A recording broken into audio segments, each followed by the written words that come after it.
Mahigit 14 million pesos sa halaga ng iligal na gamot na samsam sa mga street-level pushers sa 13 araw na kampanya ng PNP. Maabante sa balita sa Monday Reporter, Edwin Balasa.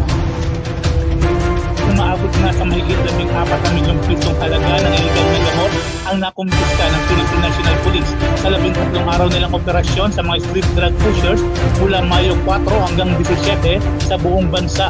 Ito ay bilang pagkalima ni PNP Chief General Romel Francisco Marbil sa utos ni Pangulong Bongbong Marcos na paigtingin ang kampanya kontra iligal na gamot hindi lang sa mga malalaking sindikato kundi na rin sa mga pushers. Sa inilabas na statement ni Marbil, nagsagawa ang PNP ng 664 anti-illegal drug operation mula May 4 hanggang 17 na ikinaaresto ng 558 individual na sangkot sa street level drug pushing. Umaabot naman sa 2,082 gramo ng pinaniniwalaan ng robots at 23 gramo ng pinatuyong dahon ng marijuana ang nasabat sa nasabing mga operasyon.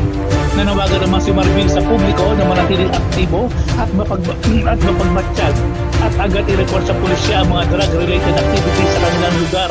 Hindi lang kasi ito kampanya ng gobyerno, laban din ito ng komunidad upang masiguro na payapa ang ating lugar kontra sa iligal na gamot. Paliwanag pa ni Marbil. Ako si Edwin Balasa ng Abante Radio. Ito ang balitang mabilis, mabangis, walang mintis. Abante Radyo Balita sa tanghali.